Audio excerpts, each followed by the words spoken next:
My name is Mike Sullivan. I'm a former IRS agent and teaching instructor with the IRS. I look like hell today. Usually my hair is better than this, but it's been raining in South Florida. You know what happens to your hair on a bad hair day. Anyway, I'm a former agent. I've worked about 10,000 cases. I'm a national expert in IRS resolution matters. When I was at IRS, I taught the offer and compromise program. I actually accepted offers, denied offers, and yeah, I am one of the leading foremost authorities in offers and compromise. I should. I've been doing this since 1973. Welcome to my YouTube channel. They're short, they're sweet, they're to the point. I tell you the stuff you need to know and no extra crap. If you want me to do your offer and compromise, I'm available. By the way, I don't take all offers. I don't. You can call me. I'll look at your offer. I'll say, yeah, you got a chance. You don't have a chance. Since I know the formula, I know whether your offer is going to get accepted. So I want to give you a word of caution if you're going to call by the way, a lot of YouTubers like to do this yourself, which is fine. Small cases, do it yourself, have at it. You have a larger case, I'll be honest, you have no chance of getting that offer through. They're very complicated. They made them that way. They don't want everyone to sit down, work through the offer and send it in.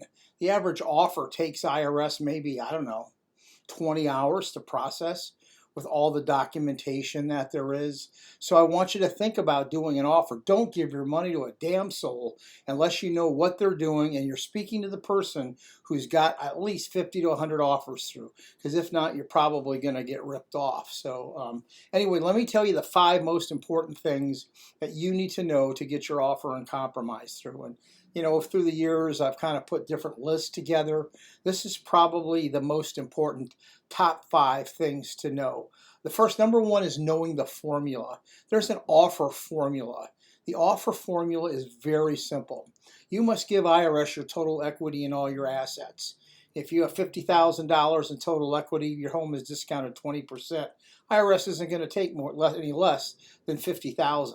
So you better know that if you're not doing that, your offer isn't going to get accepted. Someone's going to rip you off, so don't waste your time with that person. The second is IRS has what's called a necessary living expense chart that you better know about. IRS is going to allow you to live on X amount of dollars a month in the area that you live in the region, and IRS has those under the IRS National Standards Charts. The National Standard Charts applies for, let's see, housing and utilities, car payment, food and clothing, and operation of your car.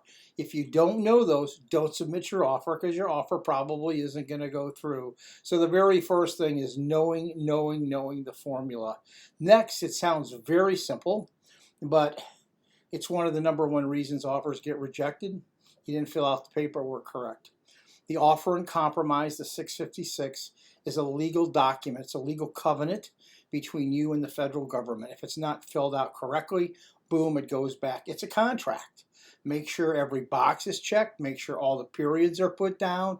It seems such an easy thing, but the number 1 reason your offer is going to be rejected, you didn't fill out the forms right. You didn't fill out the 656 right. You didn't check all the blocks. You didn't have an explanation, and you didn't fill out the 433 OIC correctly. Make sure you do those. Those are really 2 top tips. You want to make sure your offer is well documented. Documentation here is king. People would submit offers to me. They didn't have their mortgage statements, their electric bills. I have to know when I was at IRS how much income you have coming in to prove that and what your expenses are to prove that.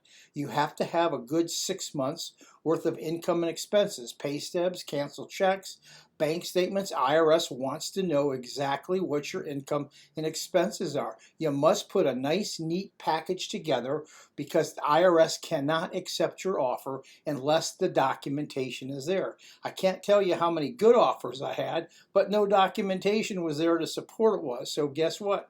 I send it back, boom, denied. Now you have to do it again. A good offer specialist who works offers and compromise will put the package together the way they need to. You know, offers are expensive. They're not cheap, but you're going to save thousands of dollars. So if you found the right person, pay them, because you're going to your tax liability is going to go down tremendously, and IRS is going to release your federal tax lien as well. So you really can't go wrong. The other thing is you want to be current. You want to have all your tax returns filed. And after all your tax returns are filed, you want to make sure your withholding or estimate payments are up to date in the year you're filing the offer.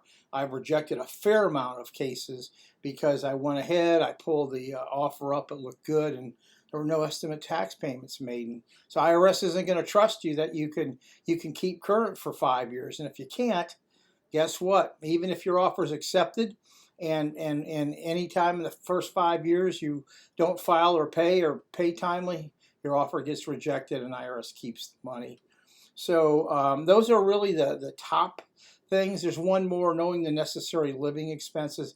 Even though I covered it, make sure you know what the national standards are. You know, also there's a pre-qualifier tool that IRS has at irs.gov. You can go ahead, and at irs.gov you can pull up what the national standards are in those areas I told you, especially for housing and utilities. They're very tough standards. In the area I live in here in Fort Lauderdale, probably it takes $3,000 a month to live. IRS only allows you like $1,800. So there's some ways around that, but you have to talk to a good offer specialist to know. Happy hunting. By the way, just one other thing. If you do get your offer accepted, remember, for 5 years, you have to be current and file all your returns. We're always available for consultations, for comments. By the way, if this was helpful, how about leaving me a subscription? It's not just for me, but YouTube thinks I'm good if you leave a subscription. That really helps me. You're allowed to text me a question or email me a question or leave me comments. I do return all my comments, all of them really, at the end of every week. So thank you very much. You're dealing with the debt issue. Me and my M&M man are all over it. Have a good one.